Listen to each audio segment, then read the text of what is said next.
आज नेहमीप्रमाणे वडिलांच्या फोटोला नमस्कार करून अर्जुन खुर्चीत येऊन बसला. अर्जुनच्या डोळ्यांसमोरून भरभर त्याचे बालपणीचे दिवस येऊ लागले. त्यांचे लहान गाव, तेथील त्यांचे वडिलोपार्जित वाडा, गावाबाहेरील हनुमान मंदिर, तिथे दरवर्षी नित्यनेमाने होणारा रामनवमीचा सोहळा आणि हनुमान जयंतीला असलेला भंडारा. सारं गाव तिथे प्रसाद घ्यायला गोळा होत असे.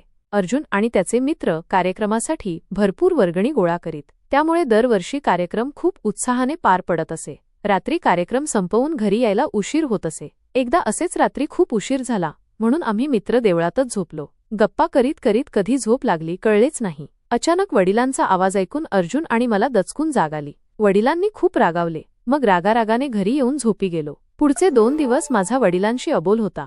शेवटी आईने मध्यस्थी केली, तेव्हा कुठे आमच्यात सलोखा झाला. अर्जुन मनातल्या मनात वडिलांच्या आठवणीने व्याकुळ झाला. कितीही तापट असले आणि वरवर त्यांनी कधी आमच्यावरील प्रेम दर्शविले नाही, तरीही आज मात्र त्यांची शिस्त, धाक, त्यांची काळजी सारं काही आठवतंय. त्यांच्या शिस्तीमुळेच आज आम्ही दोघे आमच्या क्षेत्रात उंच भरारी घेऊ शकलो. मी आणि मेघाने गावातील शाळेतूनच आमचे माध्यमिक शिक्षण पूर्ण केले. मेघा लहानपणापासूनच खूप हट्टी, पण अभ्यासात एकदम हुशार. पुढे काय शिकणार हे तिला सांगता येत नसे, पण कायम आकाशातील विमानांची, ग्रहताऱ्यांची ओढ. वडील तिला सप्तर्षी, व्याध, शुक्र, गुरु, मंगळ ग्रह दाखवून त्यांची युती कशी होते हे समजावून सांगत. तेव्हापासूनच तिच्या मनात त्यांच्याबद्दल कुतूहल निर्माण झाले होते.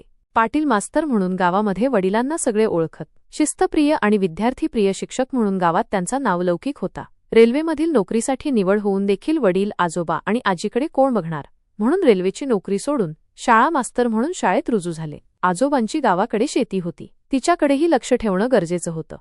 आजोबांनी वडिलांना, मामांना आणि मावशीला शिकायला म्हणून जिल्ह्याच्या ठिकाणी पाठवलं होतं. मामा इंजिनियर होऊन सरकारी नोकरीत लागले. मावशी लग्न होऊन पुण्याला गेली. वडिलांनी गावालाच आपली कर्मभूमी मानली.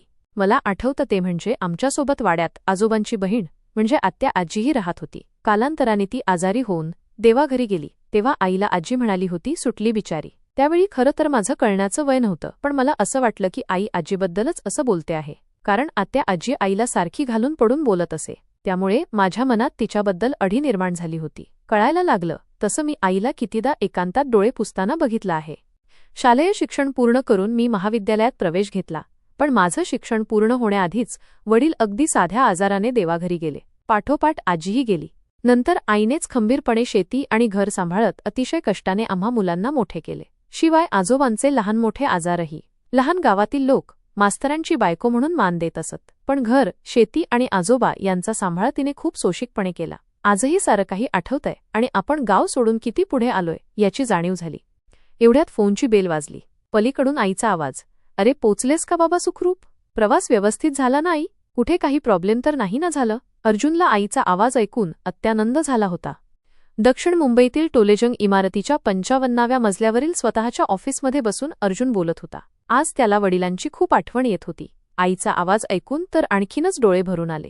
कारणही तसंच घडलं होतं. वडिलांच्या पश्चात मेघा आणि अर्जुनला आईने खूप कष्ट करून आपल्या पायांवर भक्कमपणे उभे केलं होतं. त्यातही मेघाने लहानपणापासूनच अवकाशाला गवसणी घालण्याची स्वप्ने बघितली होती आणि आज तिचेही स्वप्न पूर्ण होऊन ती अमेरिकेतील नासा या प्रसिद्ध संशोधन संस्थेत शास्त्रज्ञ म्हणून रुजू झाली होती. आईला तिनेच आपल्याकडे बोलावून घेतलं होतं.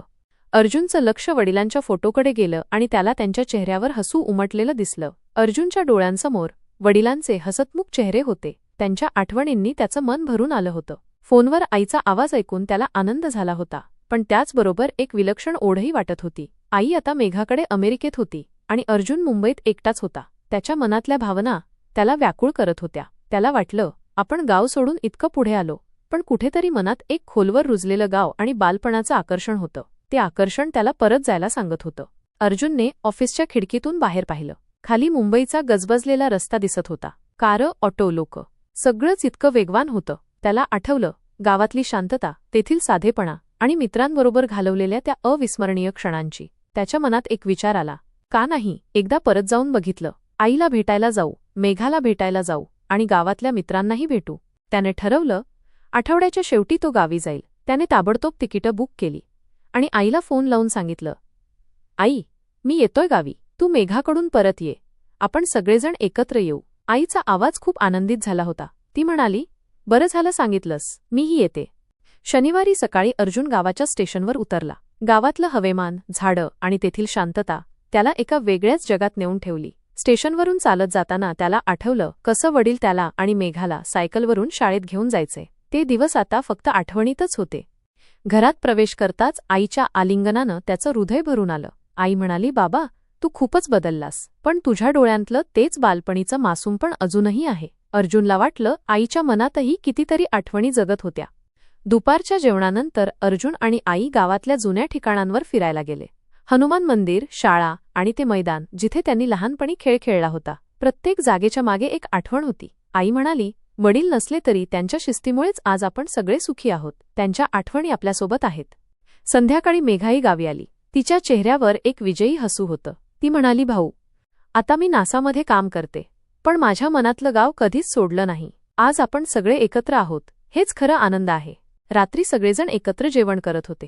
जेवणानंतर अर्जुनने वडिलांच्या फोटोसमोर उभे राहून मनातल्या मनात काहीतरी म्हटलं. त्याला वाटलं, वडील आता आपल्यासोबत नाहीत, पण त्यांच्या शिकवणुकीमुळे आपण आज या मुक्कामावर आलो आहोत. त्यांच्या आठवणी आपल्याला नेहमी प्रेरणा देत राहतील. दुसऱ्या दिवशी सकाळी अर्जुन, मेघा आणि आई गावातल्या मित्रांना भेटायला गेले. प्रत्येकाच्या आयुष्यात काहीतरी बदल झाले होते, पण गावातलं ओझं आणि आपसातलं नातं तेवढंच मजबूत होतं. अर्जुनला वाटलं, आपण जरी पुढे गेलो तरी गावाचं आकर्षण कधीच कमी होत नाही. जाण्याआधी अर्जुनने आईला विचारलं, आई, तू आमच्यासोबत मुंबईला येणार आहेस ना? आई म्हणाली, हो बाबा, पण आता नाही. माझं गावातलं आयुष्य इथेच संपलं आहे. तुम्ही दोघं आता आपल्या आयुष्यात व्यस्त आहात, पण लक्षात ठेवा, गाव हेच तुमचं मूळ आहे.